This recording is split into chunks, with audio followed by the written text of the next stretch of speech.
patients fall under a different category? No, I think the Constitution provides for the affirmative defenses for patients from the time that they're given a recommendation, those kind of things. Okay. I think the issue would be more along the lines if someone said they were a patient, in fact they weren't, and a violation occurred, they would have culpability, obviously. But getting back to the woman's question about the standard of practice for physicians, it would seem like perhaps because of stigma and prejudice and things like that, that the degree of how the police may act in a medical cannabis situation will be perhaps harsher than those that would be in another area where the police are involved. And so my emphasis is, you see maybe where I'm going with this, in the softening approach rather than a hardening approach, which gets back to a broader thing. But that's where, that this isn't the evil of evils, and we're going to go to the cuffs as opposed to the casino. Yeah. Well, one of the things that we'll be dealing with is a schedule of fines and penalties and things like that on down the road, and that's probably more akin to where you're headed with this. But the other thing is I want to point out that the statute clearly says nothing shall impede a law enforcement officer's ability to do their job in other premises and those kind of things, and that is a statutory provision written into the Act. So, and I keep hearing that. Yeah. I'm just, HIPAA and this, and thrown out everything. I appreciate it. Okay. But during the investigation, if a police officer comes in, we have records in the NMC. Those records include the registration card. Do they have access to that, or do they just have access to the health departments to verify that somebody is a patient rather than going through our records? That is HIPAA. The record requirement is statutory, and you can go back and look at 701 and see what the statute provides. But I believe you have to show fully, or have, or maintain fully the business records to fully show your business transactions for the current year plus the past 3. And again, without going to the devil's in the detail, but I understand your concern, and we'll have to deal with that. Another thought, following a little bit on Dr. Bregman, maybe we should say in the second sentence, in the exercise of their duties, such inspectors and their supervisors shall have the power to arrest and detain for criminal violations. Because I don't think people ought to be arrested for, not checking some box on some form. A regulatory violation is distinct from a criminal violation.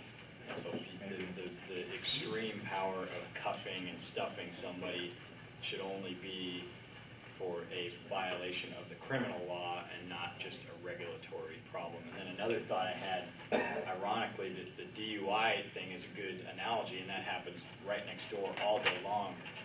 DUI hearings, when you're charged with a DUI offense in Colorado, you've got 2 parallel processes normally going on. You've got the criminal stuff where you show up in county court and maybe go to a jury trial, maybe not. All of your due process and constitutional protections attach. Then you've got this administrative DUI hearing that police participate in normally.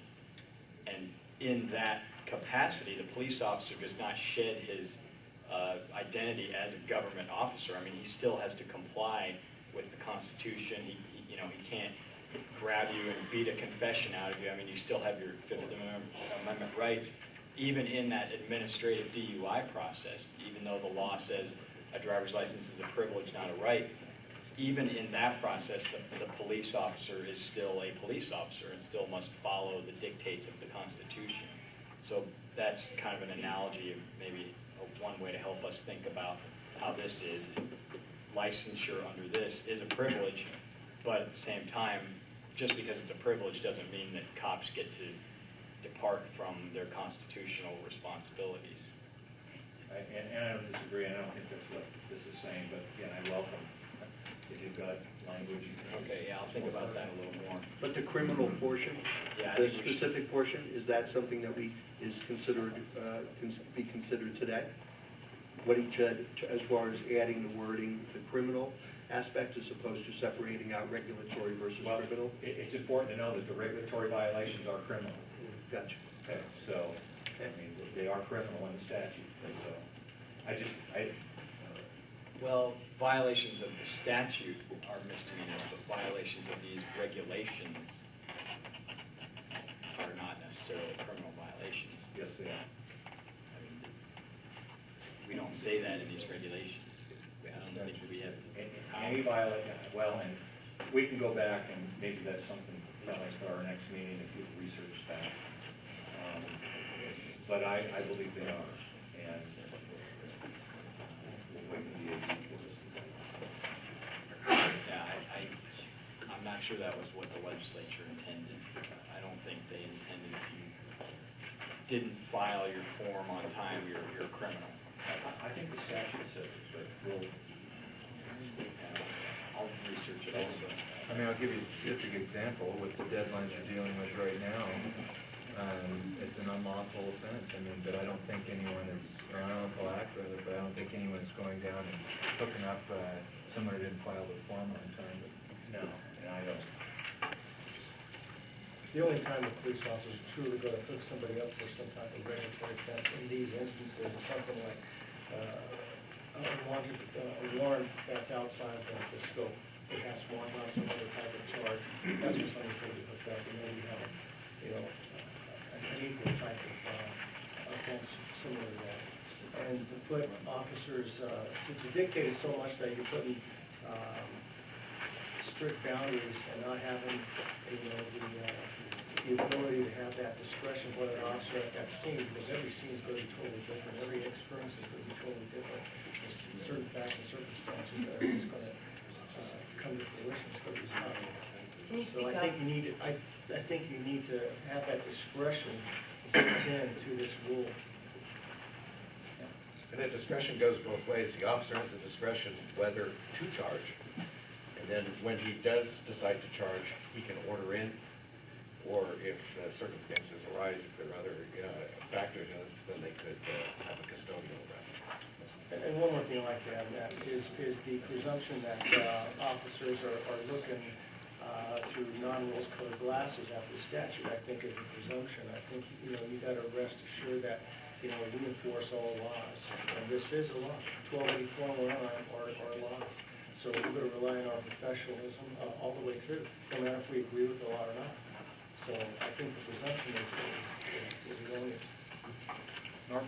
Very briefly on this point, I think a lot of the industry's concerns would be assuaged if we, and I see it's contemplated here on page 46, the creation of a range of penalties. So, and we kind of touched on it last meeting, for those, we keep on calling them cardinal sins, maybe we should make up another nomenclature for these, unpardonable offenses.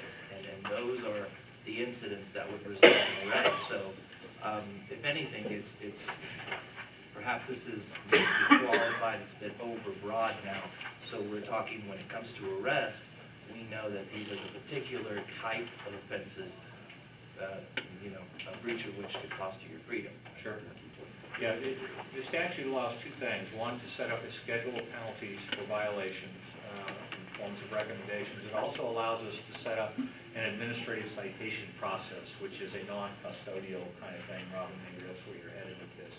And those are things we will deal with as we move forward with this process. Jill.